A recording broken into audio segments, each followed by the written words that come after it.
Tenemos el último especial de este año en Acompañarte. Tenemos un invitado por segunda ocasión y ahora me siento, a diferencia de la primera vez que lo tuve de invitado, me siento contento. Esa vez también me sentía contento, pero nervioso. Gerardo Aridgis es psicoterapeuta con especialidades en prácticas narrativas. Pues nada, gracias Mauricio. ¿Cómo fue que dijiste? Esta vez me sentía. Esta vez me siento contento. Sí, eso. ¿Qué te ha llevado a trabajar con la comunicación no violenta? ¿Cómo lo has mezclado con la psicoterapia? ¿Cómo llegaste a todo esto, Gerardo? Buena parte de nuestras biografías están imbuidas de un montón de juegos de poder, incluso juegos de poder abusivos. Como te decía, pues de niño uno no tiene como mucha idea, pero sabe que algo se siente incómodo, que algo no está bien, se sienten sentimientos aflictivos y cómo el sistema social nos hace creer que eso es una falla nuestra. Sí, todos podemos decir no queremos un mundo donde haya violencia, pero pues hay que mirar cómo la producimos. Por lo tanto, cuando la otra parte te dice, me estoy sintiendo así con eso que haces, es tomar conciencia de ese impacto y dejar de hacerlo porque me estás reportando que te afecta. Pero si yo insisto, entonces hay un juego de poder, hay un abuso de poder, hay una violencia que se está ejerciendo. Por lo tanto, la conciencia y la toma de responsabilidad de cómo afecto la vida de otras personas es lo que hace que deje de ejercer violencia. Pero si aún sabiéndola insisto en mi estrategia, ahí está el abuso de poder, porque soy el que está en la posición de privilegio, porque soy blanco, porque soy hetero, porque soy hombre, por lo que fuera. Y tendríamos que ver que estamos muchas personas en posición de privilegio, nada más por ciertas condiciones, y desde ahí mirar que nuestra voz tiene más peso, que nuestras decisiones son más tomadas en cuenta, es dejar de reproducir la violencia nada más por esa conciencia. El día de hoy hablamos sobre erradicar la violencia en Acompañarte. Hola, mi nombre es Mauricio Durán y disfruto mucho de acompañarte. Acompañarte es una comunidad en donde trabajamos diferentes aspectos, por ejemplo, el aprendizaje, el arte, el aprendizaje colaborativo, el trabajo con sentimientos y necesidades humanas, trabajo y situaciones laborales, relaciones de pareja, relaciones interpersonales, cómo vivimos la niñez en el pasado, cómo la vivimos y la traemos y la revivimos con situaciones emocionales complejas en el presente, cómo vivimos la niñez acompañando el día de hoy a pequeños, a pequeñas, porque somos personas cuidadoras, ya sea como docentes, como madres, como padres, como tías, como abuelas, etcétera. ¿Nos acompañas a conocer de estos temas? Hola, buenas tardes, buenos días, buenas noches a la hora que nos estén viendo, escuchando. El día de hoy tenemos el último especial de este año en Acompañarte y el día de hoy tenemos un invitado por segunda ocasión y ahora me siento, a diferencia de la primera vez que lo tuve de invitado, me siento contento. Esa vez también me sentía contento, pero nervioso. Ok. Ahora me siento contento, no sé, quizá por los procesos que vamos llevando, es un gusto para mí poder compartir con él. Lo presento rápido y pues le damos la bienvenida. Es Gerardo Aridgis, es psicoterapeuta con especialidades en prácticas narrativas, logoterapia y análisis existencial, enfoque centrado en la persona, gestalt psicocorporal, tanatología, instructor de comunicación no violenta, círculos de paz y prácticas restaurativas. Así es de que, pues bienvenido, Gerardo. ¿Cómo estás? Pues nada, gracias Mauricio. ¿Cómo fue que dijiste? Esta vez me sentía. Esta vez me siento contento. Sí, La eso otra vez fue. también me sentía contento, pero estaba nervioso la otra vez porque era la primera vez que iba a charlar contigo en estos espacios y pues ahora me siento contento, contento a secas, quizá feliz, a gusto, con el gusto de poder platicar contigo otra vez, pues. Sí, pues nada, Mauricio, pues gracias por invitarme a contribuir desde estos espacios porque me importa mucho como contribuir con mi granito de arena pues a estos temas que siempre me han no solo apasionado, sino es como la manera en la que pues quiero como influir en el cambio social en la medida que esto se pueda, ¿no? Que aquí desde mi coyuntura pues pueda contribuir. Así que me gusta mucho el que me invites a este espacio a poder, pues, no sé, pimponear ideas, contribuir con estos análisis críticos, con esta mirada de cómo hacer finalmente como sociedad para tratar de subvertir estas cosas que están tan dominantes. Sí, pues finalmente la invitación tiene que ver con que yo mismo he visto una contribución de tu parte para mí, para mi entorno. Y entonces, bueno, pues la idea es justamente que tratemos de contribuir un poco al entorno, a las personas que nos estén escuchando. Y bueno, generalmente en esta primera parte de la entrevista, ya estuviste con nosotros en una entrevista hace unos meses, pero al final creo que como personas cambiantes, en procesos abiertos siempre, quizá nos puedas complementar o dar justo otros mirares, dándole el lugar a tu espacio. Y pues contarnos un poco de tus historias de vida, sobre lo que te ha llevado a trabajar. Hoy vamos a hablar sobre erradicar la violencia, si es que es posible nombrarlo de esa forma, pero ¿qué te ha llevado a trabajar con la comunicación no violenta? ¿Cómo lo has mezclado con la psicoterapia? ¿Cómo llegaste a todo esto, Gerardo? No sé. Eh, sabes que creo que en algún nivel esto estaba ahí desde niño y yo no sabía que tenía pues como ciertos marcos categoriales para ser mirado, sino en algún nivel creo que buena parte de nuestras biografías están imbuidas de un montón de juegos de poder, incluso juegos de poder abusivos. Y de ahí es que pues comenzar a mirar el cómo se produce desde los juegos de poder es algo que me ha venido como importando, ¿no? Mi propia biografía, el ver cómo impactó mi vida estos juegos. Como te decía, pues de niño no tiene como mucha idea, pero sabe que algo se siente incómodo, que algo no está bien, se sienten sentimientos aflictivos y cómo el sistema social nos hace creer que eso es una falla nuestra y que mucho de eso que es mirado como una falla individual, en realidad es una resistencia a estos juegos de poder. Y darle el giro, el vuelco en cómo mirarlo, nos llena de mucha agencia social para poder ser agentes de cambios en vez de creer que somos nosotros la falla. Entonces he venido como haciendo ese giro de quitar la mirada de que somos una falla con patas, de que somos una especie de falla individual y que todo está en nosotras, para comenzar a darnos cuenta que la enorme mayoría de lo que nos sucede fue originado en primera instancia desde el sistema familiar, por añadidura desde el sistema social. Y entonces es como politizar la mirada, y digo politizar desde el lugar de la conciencia social, del bien común, de que nos importe el colectivo. En ese sentido uso la palabra politizar. Entonces he venido como dándole este giro a la mirada y darme cuenta que sí podemos como comenzar a subvertir, usando el término subvertir, como hacer las cosas en otro orden de formas y ver que sí es viable. Y desde ahí es que empecé como invertido mucho tiempo en prepararme, no solamente en el proceso personal, en tejerme también con otras personas.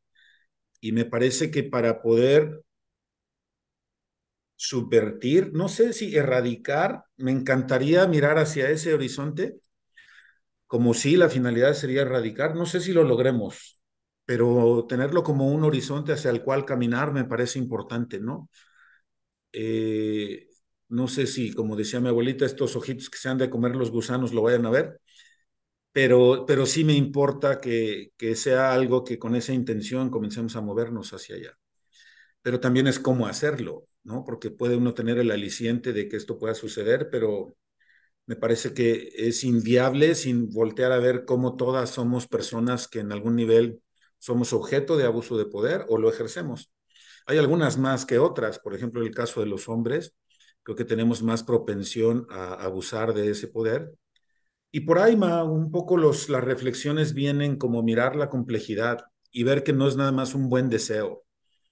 Sí, todos podemos decir no queremos un mundo donde haya violencia, pero pues hay que mirar cómo la producimos, porque pues uno puede meditar y decir que todos los seres sintientes puedan liberarse de las causas del sufrimiento y después levantarte de ahí a hacer cosas que promueven la inequidad. Entonces, ¿cómo ir buscando que en la vida cotidiana tenemos un montón de cosas que podemos hacer que pueden ir contribuyendo a subvertir esto? Sí, Por pues ahí. empezar a ver, a nombrar, que luego cuesta trabajo y a partir de ahí visibilizar para tratar de promover algún cambio, ¿no? Bueno, pues la idea de estos espacios es justamente abrir la mirada, tener personas que se dedican a algo en particular en donde nos pueden aportar un poco desde su mirada. Y entonces, bueno, la idea es que podamos hacer como un diálogo, entablar un diálogo y si alguien de las personas que nos está viendo, nos está escuchando, se siente como movida a partir de lo que Gerardo empieza a compartir, pues está la invitación justamente a contactar a Gerardo a través de su Facebook, a través de Twitter y en Instagram como Otros Mirares. También pueden buscar su página que es www.otrosmirares.com. Le pueden contactar a través de otromirar@hotmail.com y el WhatsApp que es más 52 777-283-5089. No me Así es. equivoqué, ¿verdad? No, todo está muy bien. Ok, vale, entonces, bueno, y pues obviamente también aprovechar para invitarles a las redes de acompañarte en TikTok, en Facebook, en YouTube. Tenemos un blog, el Instagram y ya es Twitter, ¿no? Ya es hora X, pero cuesta trabajo acostumbrarse al cambio. Por ahí andamos y bueno, pues entrando como en el tema, Gerardo, hablas un poco de que yo creo que sí, al final de cuentas lo que nos va moviendo es la biografía propia. Bueno, antes de entrar al tema, siempre cuando hay como aportaciones con algunas palabras, me gusta como justo aclarar, porque luego hay personas que dicen, bueno, ¿y qué es eso de agencia? Por ejemplo, nos hablaste de la agencia. ¿Cómo lo definirías, agencia, Gerardo? Como el poder hacer cosas en nuestro entorno, el tener injerencia en el influir,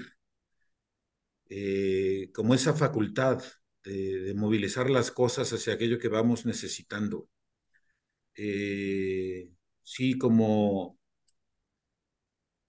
tener la facultad, no solamente individual, sino colectiva, de mirar horizontes y poder caminar hacia allá, tomando los espacios, como que se vea, como que se pueda palpar que aquello que nos importa está sucediendo y hacerlo suceder, como desde la proactividad, como desde que no sean estas miradas de figuras de autoridad, especialistas las que lo dicten, sino hacer el giro y ejercer ese poder desde nosotras como personas. Algo así lo miro, por supuesto, esta no es la definición de la RAE, ni me interesaría en dado caso narrarlo desde ahí, pero sí como encontrar maneras de que podemos hacer cosas y se puede ver el cambio y se puede palpar que lo estamos logrando. Y Algo así. es desde ahí ese ida y vuelta del que hablabas un poquito también hace un momento, ¿no? Como de qué manera podemos primero vernos y luego llevarlo hacia la familia, hacia la sociedad, politizar el bien común, entonces como un ida y vuelta siempre, ¿no? Desde aquí para allá y a ver de qué manera nos vamos moviendo, ¿no?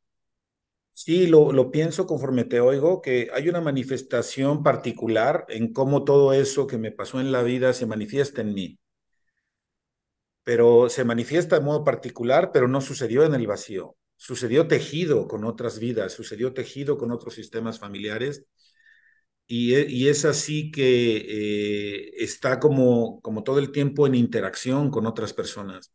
Así como sucedió tejido con otras relaciones, también lo podemos recordar, retejer y hacer de otras maneras en función de otras personas. Me importa mucho que se entienda que no es una cuestión individual, sino es una cosa que se da en los vínculos, que se da siempre en relación a las demás personas. Y me parece que ahí es donde está la agencia colectiva, ¿no? Sí, yo veo mi biografía, pero esta no sucedió en el vacío. Esta sucedió en esos vínculos y por lo tanto también es en los vínculos desde donde sanamos. No me gusta mucho la palabra sanar, pero para términos rápidos es desde ahí donde podemos tender como otras maneras de hacerlo. En ese Claro. sentido, la correspondencia. Y uso la palabra correspondencia desde la respondernos mutuamente. ¿no? ¿Cómo podemos saber que yo cuento con habilidades que pueden enriquecer tu vida y cómo tú asimismo tienes habilidades que pueden aportar a la mía? Y en ese sentido, tomar la decisión responsable, la habilidad de respondernos mutuamente. No porque tengamos que o debamos de, sino porque nos conectamos en mutualidad a enriquecer la vida, nuestras vidas. Entonces, en ese sentido, el corresponder, cómo podemos cooperar para estar al servicio de la vida, que esas habilidades que tenemos no estén al servicio de un sistema biopático, y hablando de esos términos, como contrarios a la vida, sino que realmente empecemos a abandonar estas formas que dañan tanto por unas que enriquezcan, que contribuyan, que sumen, donde nos podamos mirar unas a otras. De ahí la empatía, la compasión se vuelven importantes, pero no en un sentido romántico, ¿sabes? Como, sí, voy a ser empático y compasivo. No, neta, vamos a mirarnos, vamos a vulnerarnos, vamos a ver que por más bien intencionado que sea en términos de empatía y compasión, estoy atravesado de un montón de pautas que producen la violencia y que las pueda nombrar o me sean nombradas por otras personas, que me puedan decir, oye, estás haciendo esto, algo, esto que me impacta, y no desde una mirada culpígena, sino desde, empiezo a darme cuenta que hago cosas que surten un efecto en tu vida y que es dañino y que precisamente cuando tú me lo nombras, yo puedo tomar esa conciencia y aunque a mí no me afecten, te afectan a ti. Y nada más por ese mero hecho, si no pasan por encima de mis necesidades, poder con cambiar las estrategias que uso, las estrategias relacionales, para dejar de estar pasando por encima de las necesidades de otras personas. Por ahí más o menos, no sé cómo se va oyendo esto, ¿no? Sí, y yo creo que, bueno, justo ya te estás metiendo en el terreno de la comunicación no violenta y ahí hacia allá quiero ir como que yo sé que es como muy complejo, pero como en una síntesis breve, como de la manera de lo posible que la gente lo pueda entender si es la primera vez que lo escucha, ¿qué es la comunicación no violenta, Gerardo? Es, es una manera de relacionarnos en donde nos comuniquemos de manera que expresemos lo que realmente está vivo en nosotras. Y la comunicación no violenta propone cuatro como bases muy elementales, que es qué es lo que está sucediendo, cómo me siento con respecto a eso, qué necesidades mías se van atendiendo o no, y qué estrategias me pueden funcionar para hacer eso que me funciona o cambiar lo que no me funciona. Entonces es una manera de mirar como muy concisa en estos cuatro componentes, en donde miro y soy mirado. Y en ese sentido me parece que es una manera de ponernos al servicio de la vida, como dije hace ratito. Y no es una manera linda de hablar en donde hay un emisor y un receptor, es una actitud interna de posicionarme lo más que pueda para escucharte, para comprenderte y no para responderte, que es la forma dominante. Ya de entrada, esta manera de estar presente con nuestro foco en comprender hace una enorme diferencia porque más de estar de acuerdo o no, lo que estoy poniendo es mi presencia para tratar de comprender lo más que pueda lo que está vivo en ti. Insisto, más allá de si estoy de acuerdo o no, pero una vez que sé lo que está vivo en ti y que tú sabes lo que está vivo en mí, viene como un relajamiento interior de sabernos comprendidas. Entonces, me parece que la comunicación no violenta es una especie de desarrollo de una actitud interna de presencia comprensiva. Tiene su metodología, por supuesto, pero lo que me preocupa de plantearlo como método es que se empieza a ir más relevancia hacia la técnica que como a la exploración y la actitud interna de estar presente para la vida de otros seres, y no solo humanos, ¿eh? No es la definición que daría a alguien quizá que también esté estudiando lo mismo, pero es la que me surge ahora. Y si me lo vuelves a preguntar en un rato, te daría quién sabe qué otra versión, porque nos vamos moviendo, ¿no? Claro, oye, pero además, bueno, en ese sentido, esto que estás hablando de la técnica y demás, yo creo que es bien importante. El otro día estaba como reflexionando en torno a ello y vale como el comentario acotado de que Gerardo luego acompaña mis procesos o a menudo acompaña mis procesos y en uno de ellos estaba compartiendo con él, le decía, bueno. en realidad, para llegar a esa parte de soltar la técnica, creo que es bien importante como el trabajo personal, porque la escucha es algo bien complicado, o sea, suena bien bonito, como dices, bien romántico. Me voy a sentar a escuchar empáticamente a alguien, pero en realidad justo traemos un montón de rollos atorados aquí adentro como personas, y entonces, de pronto estamos más bien buscando la respuesta, como bien lo decías, en lugar de estar escuchando, porque ya estoy atravesado por mis rollos, pues sí, temores, miedos, enojos, ¿no? Creo que, creo que es importante el trabajo personal para llegar a eso de soltar la técnica, ¿no, Gerardo? Sí, sí, por supuesto, porque me parece que mientras más nos adentramos en nuestro propio proceso y vamos entendiendo que mi propio proceso puede ser mirado sin juicios moralistas, sin diagnósticos, sin interpretaciones, asimismo puedo posicionarme a escuchar a las demás personas. Me parece que es directamente proporcional la apertura que voy teniendo para conmigo que después puedo brindar a otras. Por eso ser autoempático con uno misma, con una misma, abre la posibilidad de mirar a otras. Es decir, cuando yo empiezo a ver mi biografía y empiezo a ver cómo es que me sucedió lo que me sucedió, por qué pienso lo que pienso, por qué tengo ciertos sesgos en mi mirada, por qué hay ciertos detonantes en mi vida que me son más potentes que otros, comienzo a como a abrir espacio en ese mirar interno. Me parece que así mismo se abre como una especie de parabólica para mirar a otras personas. Por eso me parece que el hacerlo desde nosotras va abriendo como esa ventana de mirar a las demás. Y entonces comienza como un vaivén, ¿sabes? Como la empatía como una actitud, la empatía como una presencia.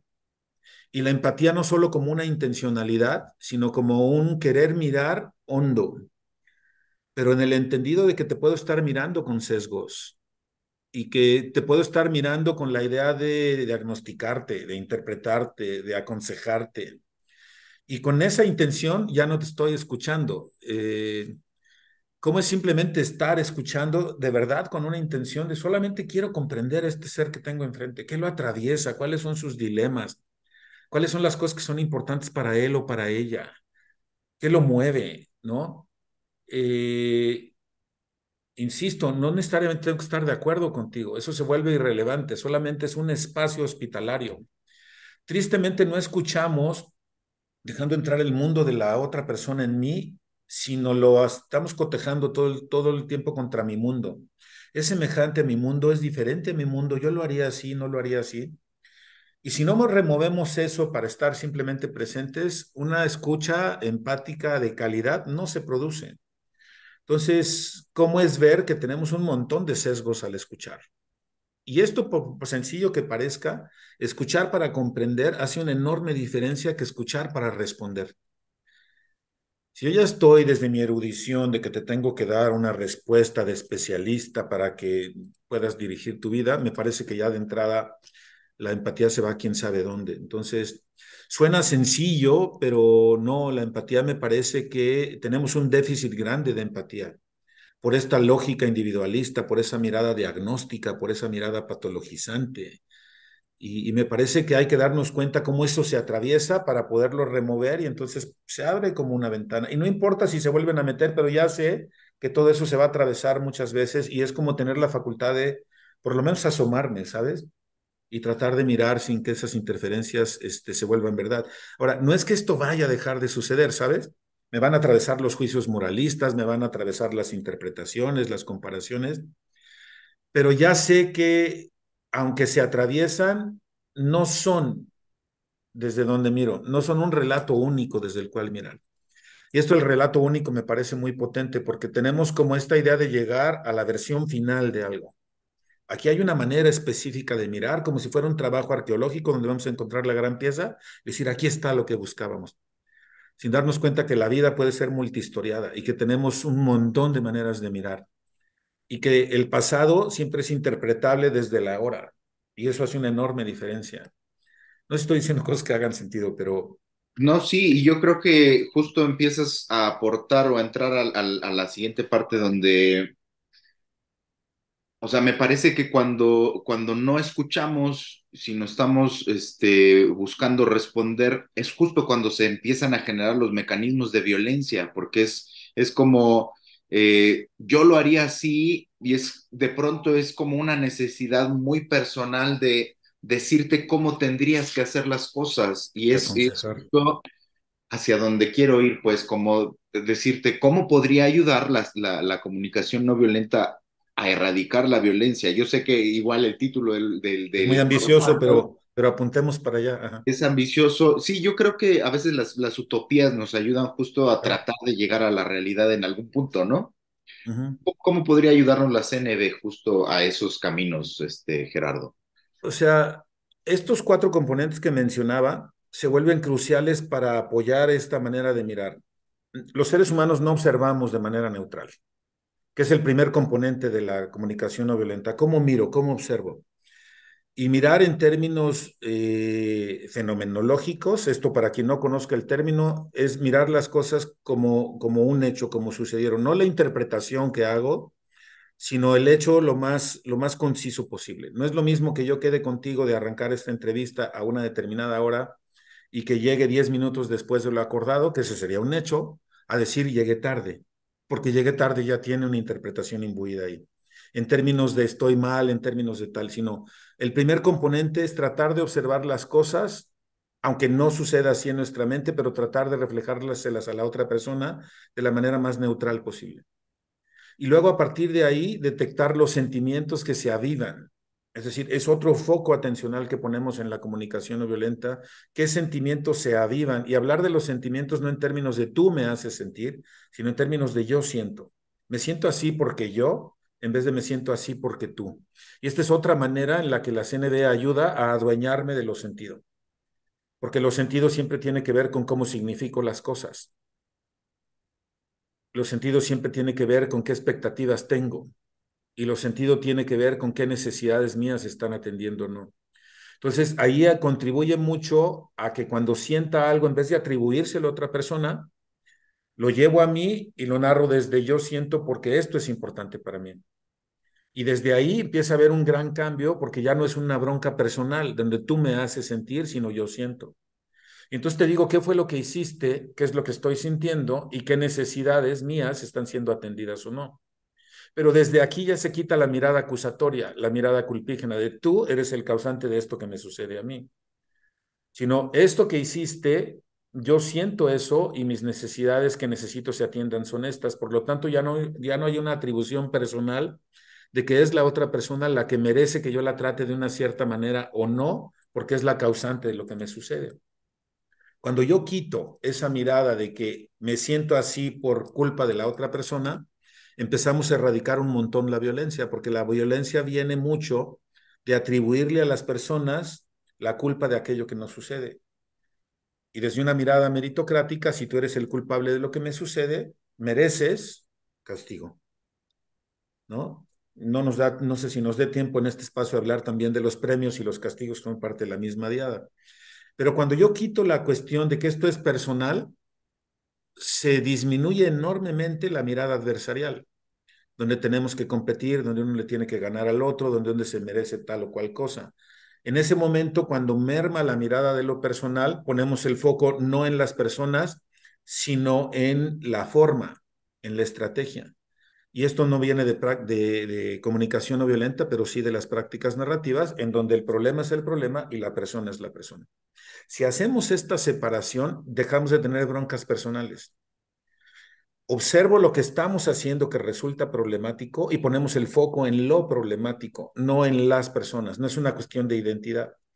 Por sencillo que parezca, esta separación de dejar el problema aparte de la persona hace una enorme diferencia porque entonces ya no es una bronca entre tú y yo. Es observar lo que estamos haciendo o no haciendo que se vuelve problemático. Y no es un problema per se, sino se vuelve problemático por lo que tú valoras, por lo que a ti te importa. No necesariamente algo que es problemático para ti lo va a ser para otra persona. Y entonces aprendemos a situar la mirada en lo problemático. No en todos los entornos las mismas cosas son, es decir, no son problemas universales, sino situamos. Y ese mirada situacional hace que también abordemos de manera situacional. ¿Qué es lo que hacemos? ¿Qué efectos produce? Y la conciencia de los efectos nos hace desear ya no estar haciendo las mismas cosas. Nombrar los efectos se vuelve muy importante. Entonces, esta separación de el problema es el problema, la persona es la persona, a mí me ha ayudado muchísimo a no entrar como en ese engarce de que tenemos una bronca entre personas. Porque en el plano de lo personal es donde nos la vivimos eternamente enfrascadas. Tú me hiciste, yo te hice, mi papá es policía, pues el mío es bombero, y entonces se vuelve una cosa de nunca terminar, porque siempre hay un increchendo ahí en el convencer a la otra parte de que tus argumentos son mejores, de que el otro es más malo que tú, y sacamos misiles conceptuales, misiles argumentales que lanzamos el uno y al otro, y se vuelve una guerra sin fin, como estamos operando en el planeta. Siempre va a haber un pretexto para atacar al otro. Siempre me doy por agraviado a título personal, y eso es el justificante para la violencia. Si no hay Como un lo que está agravio pasando personal, ahorita, perdón, ¿hmm? como lo que está pasando ahorita en Medio Oriente, pues, ¿no? Tal cual, es una bronca entre lo que hacen unos y lo que hacen otros, en vez de mirar que hay un histórico problemático que nos está afectando de determinadas maneras y podríamos hasta podernos a trabajar juntas en la erradicación de lo problemático, pero como el problema eres tú, palestino, o el problema eres tú, judío, entonces a partir de ahí, la lógica adversarial. Y Y esa, siempre uno se va a posicionar del lado de los buenos y va a colocar al otro del lado de los malos, porque la mirada dicotómica de buenos y malos es el engendro de la violencia, según yo. ¿Y cómo vamos a hacer para quitarnos esa noción de que hay buenos y que hay malos y erradicar esa mirada de que hay que combatir a la maldad, sino darnos cuenta que lo que llamamos malo tiene un histórico y que no necesariamente se puede catalogar así? Ese catalogar de buenos y malos, y aquí la religión funge un papel fuertísimo de cielo e infierno, ¿no? Por lo menos la religión patriarcal, porque creo que hay una propuesta religiosa que tiene como una mirada mucho más profunda, pero poder entonces mirar esta separación hace que ya no sea un problema entre naciones, hace que no sea un problema entre Juan y Pedro, entre lo que fuera, sino es acá. El dilema está aquí, en el territorio donde sucede lo problemático. Disectar lo problemático y ver los efectos que causan nos hace ver que estamos echando a andar, que lo produce. Pero es en el hacer, en la estrategia, no en la identidad. Porque si nos vamos a la identidad, eres bueno, eres malo, eso justifica la violencia. Si entendiéramos eso, me parece que le daríamos un bajón al daño que nos causamos por esa mirada identitaria de que hay buenos y malos. Cambia todo. Y he escuchado gente que trabaja en instituciones para erradicar la violencia que sigue agarrada de la concepción de que hay personas malas y que merecen castigo. Y esa me parece que es la lógica radical que necesitamos cambiar, porque me parece que de ahí parte y justifica toda la organización social que estamos viendo, en donde tiene que haber instituciones que controlen a los malos, que los castiguen, que los metan a manicomios porque están locos. Es decir, toda esa cosa institucional que sostiene la lógica de que los malos, los inadaptados, los inconformes, los que disienten, los que se enojan, pueden ser señalables para ser regulados por todo ese aparato institucional que tanto sostiene la violencia, aunque por el otro lado digan que la quieren erradicar. Y es muy fuerte que aquello que dice que quiere erradicar la violencia sean realmente los instrumentos que la sostienen. Y a mí me parece fuertísimo. oye, pero es ahí justo donde, donde retomo la otra parte, porque yo mismo te lo he dicho muchas veces, como si está bien bonito el discurso teórico, pero yo creo que es donde hay que entrarle a nivel personal, pues, ¿no? Y en Porque, lo cotidiano, porque el problema es el problema, la persona es la persona, por supuesto que lo podemos entender, pero ya cuando estamos ahí, en el ajo, al pie de calle, dices, ¿cuál problema? Es la persona y me vale gorro, ¿no? Pero cuando empezamos a trabajar con nosotras mismas, ver qué rollos traemos, por qué rollos estamos atravesadas, es cuando podemos decir, no, espérate, es que también esa persona anda como yo, igual que yo, ¿no? Y quizá es donde podemos empezar a poner la mirada en el problema y no tanto en la persona. No sé si te checa eso, Gerardo. Sí, por eso te decía que cuando yo conozco mi biografía y ver todo lo que me atraviesa y ver cómo yo reacciono ante determinados eventos, puedo comenzar a ser empático con cómo reaccionan las demás personas. Así, no, espérate, si así me pasa a mí al revisar mi propia biografía, pues también me puedo abrir a que el otro también está atravesado por cosas. Claro. Entonces, también ese trabajo introspectivo, ese reflexionar, es decir, hacer flexiones hacia nosotras, hace que nos abramos a entender que la mirada es mucho más compleja que la patologización o que la criminalización. Cuando yo empiezo a ver la complejidad, empiezo a adentrarme en un mundo de muchos factores que están tejidos e imbricados para poder mirarte desde ahí o mirarme desde ahí.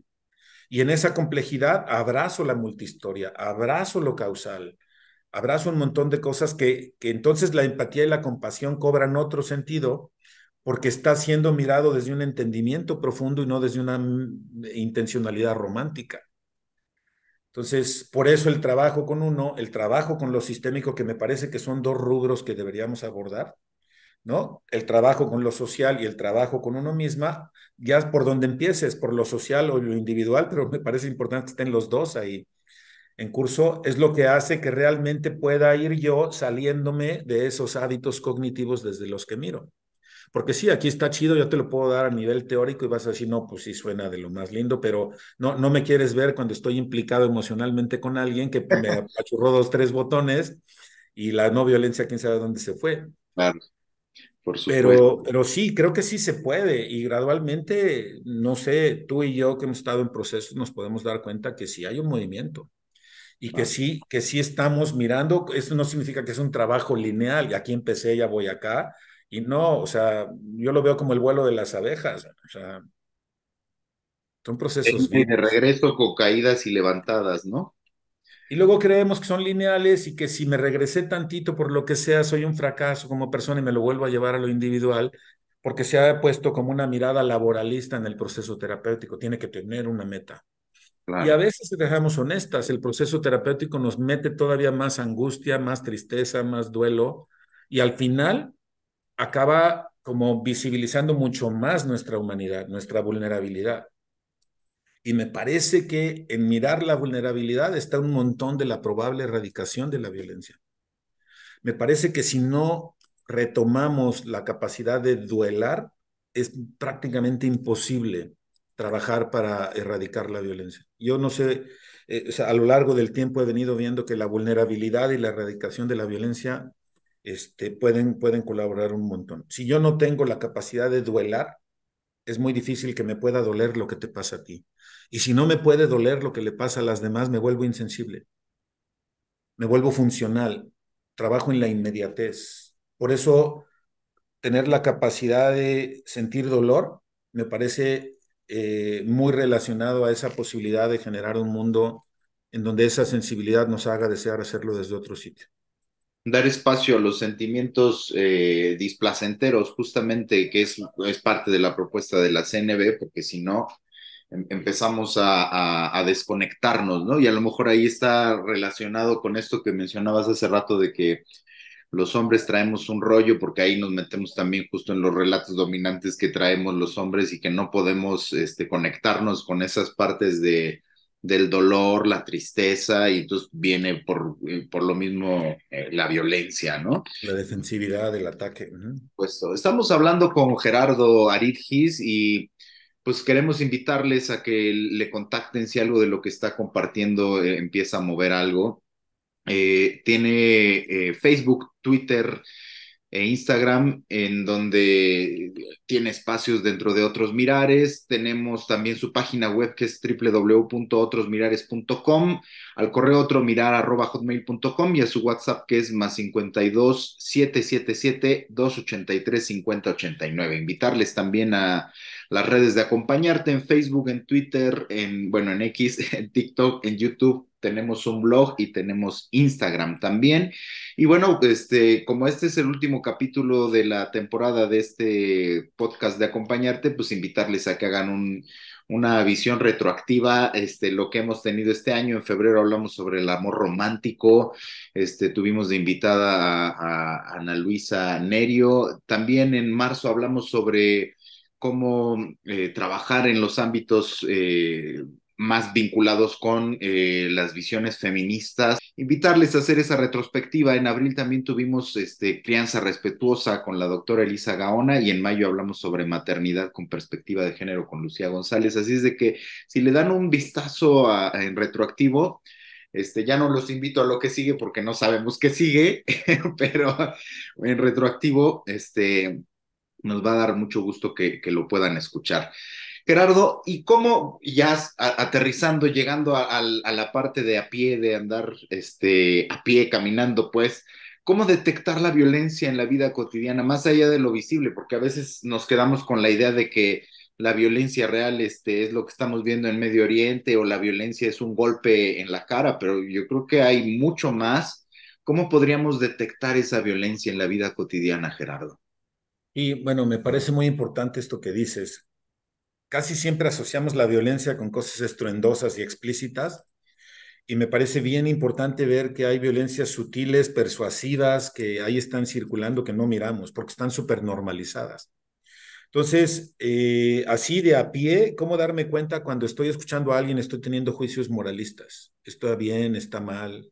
¿Cómo ya estoy empezando a quererlo aconsejar, interpretar su vida?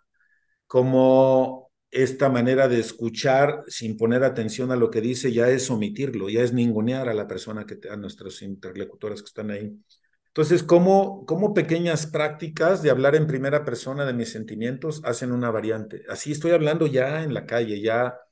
¿Cómo mirar que cuando alguien está teniendo un sentimiento aflictivo, en vez de juzgarlo como una falla individual, podría haber una pregunta interna de decir, ¿por qué atravesará esta persona que eso que estoy presenciando se está manifestando? Esa mirada así ya en la calle hace que me relacione con esa persona desde otro sitio. O sea, es como yo aquí tengo como otro foco que hace que me relacione con las personas desde otro lugar. Como los juicios moralistas de si alguien está bien o está mal, estorban mucho para mirarnos en la vida cotidiana. Como cuando estoy escuchando padre de familia, madre de familia, mi hijo o hija, en vez de salir desde un adultocentrismo, estoy primero escuchando qué me quiere decir. El foco que se vaya, voy a tratar de comprender lo más que pueda qué está vivo en esta persona. O sea, parecen como prácticas sencillas, pero no estamos acostumbrados a hacerlas porque nuestro hábito nos lleva, como soy el papá, lo tengo que aconsejar, como soy el papá, lo tengo que dirigir. Entonces, ¿cómo poder poner como pausa a todo ese relato dominante y poderme abrir a una capacidad de escucha diferente? Ya no me metería en cosas como queremos erradicar la violencia, pues cuida dónde consumes, que eso sería como otro tema, ¿no? Yo puedo estar en una manifestación hablando de que quiero erradicar la violencia y terminando la manifestación me voy a comprar en una empresa que produce un montón de inequidad o marcas de ropa que generan mucha precariedad ahí en Medio Oriente. Pero bueno, eso es un tema mucho más global. Pero así de a pie, ¿cómo te escucho de manera tal que me ponga mis orejas de jirafa? No lo hemos hablado, pero el chacal y la jirafa son dos metáforas que usamos en comunicación no violenta para ver en qué modo estoy. Modo chacal es uno de dominación, de adversarios, de querer ganar, y el modo jirafa es uno de tratar de comprender estos cuatro componentes que ya he mencionado. Entonces, ¿qué orejas traigo puestas cuando me estoy relacionando contigo? Porque si ya me fui al modo chacal, Houston, tenemos problemas. Voy a querer ganarte, entro en modo hostil, entro en modo adversarial, entro en argumento contra argumento, darme cuenta en la vida cotidiana que todo el tiempo estoy queriendo vencer, ¿no? Convencer a la otra parte. Y esos son pequeños detalles que hacen que cambie de chip. En vez de querer vencer o convencer, me muevo al sitio de eso que he estado insistiendo tanto. ¿Realmente la estoy comprendiendo? ¿No? ¿Cómo darme cuenta que si yo hago un esfuerzo por comprenderte antes que las estrategias, una manera me parece muy importante es no ir tan rápido a la estrategia, porque luego brincamos hacia ese lugar. En este mundo de la inmediatez, luego vamos a qué es lo que tenemos que hacer. Y si antes de ir al qué hacer me quedo realmente a comprender, la calidad de estrategias que vamos a echar a andar es de otra tesitura, porque están bien permeadas de lo que sé que te importa y de lo que sabes que me importa. Pero echar a andar estrategias sin habernos escuchado, tarde que temprano nos vuelve a botar en la cara, porque fueron estrategias en las cuales no le invertimos tiempo a la escucha. Y a mí me parece importante en la vida cotidiana invertirle más a la escucha y menos a la estrategia, en un mundo donde la estrategia es lo primordial y la escucha es mínima. Si nos abrimos más a la escucha, la calidad de estrategias que echaríamos a andar serían realmente diferentes. Y parece un detalle mínimo. Antes de ir a la estrategia te quiero escuchar y te hago reflejos. Oye, ¿te estoy entendiendo bien, Mao? ¿Eso que estás diciendo es así? O sea, ¿sí te caché la idea? ¿Esto es lo que te importa? ¿Es lo que quieres cuidar? Y ya que me dejo permear por esa mirada tuya, y procuramos que tú hagas lo mismo con la mía, las estrategias aparecen casi de manera creativa y espontánea por esa profundidad en la que nos estamos mirando. Pero no, en este mundo de andar en friega, en la inmediatez, en el resultado, se nos olvida que lo que más antidepresivo es el sabernos miradas. Así como antidepresivo, te escucho, te veo, me importas. Pero ahí andamos empastillándonos, ¿no? Que entiendo que hay casos en donde puede ser necesario, pero el mayor antidepresivo es saber que existo para otras personas y que soy importante. No, no lo estoy diciendo desde el narcisismo, ¿no? Que también puede ser, claro que soy importante en esta sociedad donde tengo que ser especial y ser el mejor, así, pues chido, yo de aquí soy. No, somos importantes todas. Y en ese sentido, esta correspondencia de saber que nos estamos mirando en equidad, en mutualidad, me parece que calma un montón la ansiedad, un montón la depresión. Y es ese nicho que todas andamos deseando. Todas queremos amar y ser amadas, pero no desde lo romántico. No, que se vea chido, que nos estamos escuchando, que me importas y que he hecho andar estrategias donde puedes palpar que está siendo mirada. No sé si estoy diciendo cosas que ayuden así en la vida cotidiana a echarlas a andar. Sí, yo creo que al final es esto de lo que estás hablando, como darme un lugar, como esta metáfora que ocurre en los aviones, ¿no? Si va usted con un niño y se caen las mascarillas, póngase primero la suya y luego la del niño, porque si no se la pone usted se va a desmayar y quien atiende al niño. Entonces es como vernos primero a nosotras mismas para también después ver al niño de la otra persona, pues, ¿no? A la otra persona, vernos, estarnos dando lugar, ¿no? Y Gerardo, ¿cómo detener esa violencia que podemos estar viviendo, que alguien ejerce sobre nosotras, o, y que quizá no hemos detectado, o quizá que podemos estar ejerciendo y que tampoco nos hemos dado color de que andamos dando, pues, impactos fuertes sobre otras personas? ¿Cómo podríamos percatarnos de ello para tratar de hacer un cambio? Y algo que a mí me parece importante resaltar es que de verdad creo que a lo largo de nuestra niñez fuimos apartadas de la conciencia de lo que nos habitaba. En esta lógica de hacerle caso a las voces de autoridad, dejamos de ponernos atención a nosotras y la pusimos fuera. Con este voltear el radar hacia lo que querían las figuras de autoridad, dejé de detectar qué era importante para mí, mis necesidades, las cosas significativas para mí.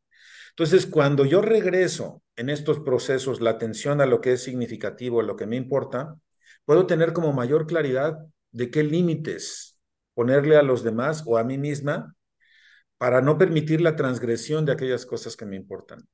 Entonces, una manera es como poner límites concientizando las necesidades vivas en mí.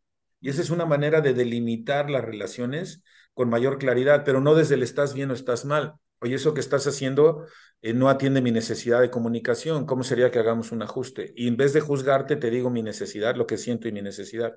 Entonces, es una manera de poner límites y de ponerte límites a ti, de no dejarte transgredir. Y eso se vuelve como en mutualidad, porque también pones límites y le pones límites a las demás. O sea, te pones a ti y le pones a otras personas. Entonces, esa mirada hacia nosotras es lo que permite decir no. La importancia de decir no bajo la lógica que detrás de un no hay un sí a algo que cuido. Y no es un no a mi persona, sino es un no porque eso pasa por encima de necesidades que me importan. Y entonces, ¿cómo escuchar un no viendo el sí que hay detrás? No sé si te respondí. ¿Me Sí, acerqué? y Sí. yo creo que, bueno, en ese sentido, Quizá, a ver, dime si te suena, pues como, eso es como cómo detectar la violencia que está llegando hacia nosotras.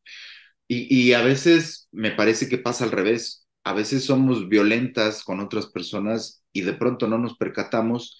Y me parece que tendría que ver con esto de lo que estabas hablando hace un momento, como si yo me permito la escucha y no estar en el momento de la respuesta y de cómo le voy a debatir la idea de lo que me está planteando la persona interlocutora, eh, puedo percatarme que a lo mejor estoy violentando en mayor o menor medida algo de lo que necesita la otra persona. Cuando le presto las orejas empáticas, como decías de la jirafa, a lo mejor puedo percatarme que antes no la había escuchado realmente y estoy aplastándola. Te checa por ahí, te hace sentir. Sí, por eso insistía en la conciencia de las necesidades, porque si alguien está haciendo algo que no atiende mis necesidades, lo voy a poder nombrar.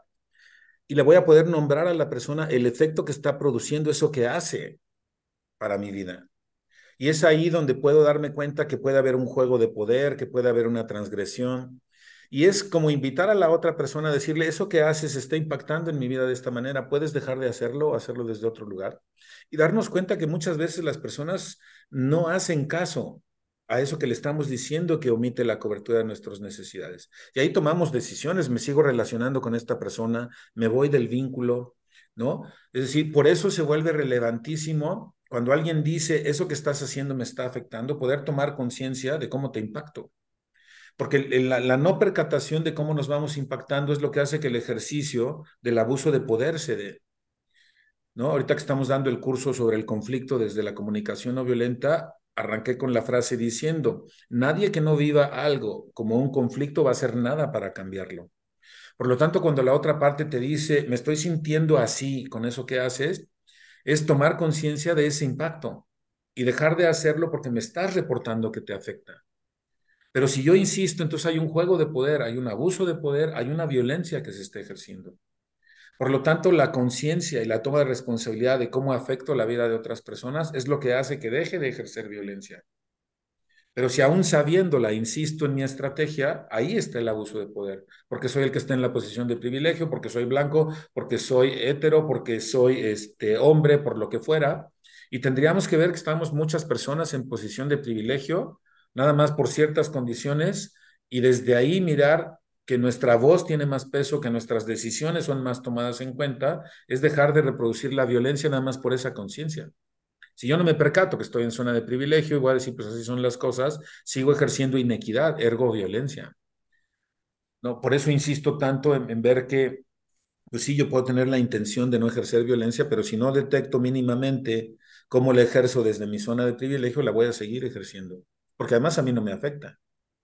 No sabes cuántas veces veo en sesiones de pareja que una de las partes no se da por afectada y sigue haciendo exactamente lo mismo que por años ha estado pasando por encima de las necesidades de la otra, que dice, oye, no me estás viendo.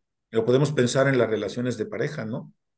La mujer en casa, de ama de casa, minusvalorada, no vista, porque se considera que su rol de género es ese, sin darme cuenta que el que sale a desarrollar, a crecer, soy yo por mi condición de privilegio.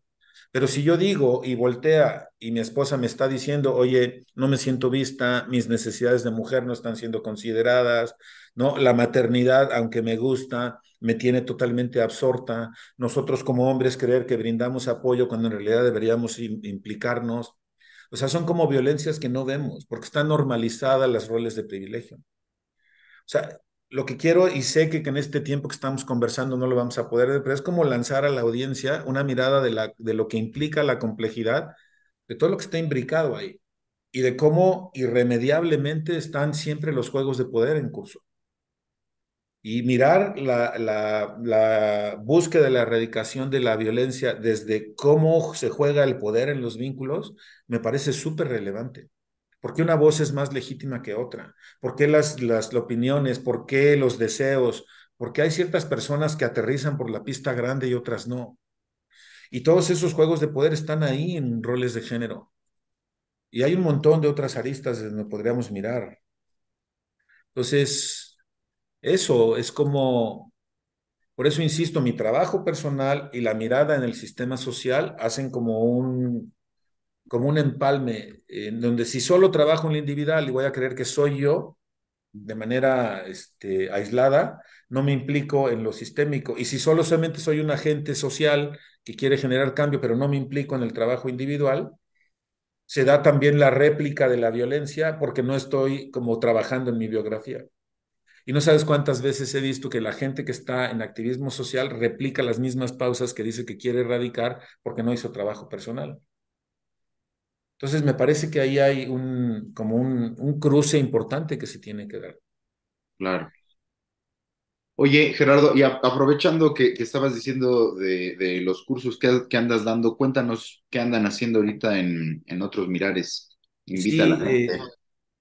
gracias. Pues invitarles, los martes estamos dando un taller sobre tanatología, pero una tanatología que no tiene que ver con esta lógica dominante de aceptar la pérdida, sino darse cuenta que las personas necesitamos elaborar estos procesos también desde nuestra propia agencia, que no tiene que ser dictado, que un proceso de tanatología tiene que durar tanto y terminar y listo, sino hacerlo desde otros lugares diseñados por la propia persona. Entonces, los martes estamos dando tanatología de 7 a 9, los miércoles estamos dando prácticas narrativas.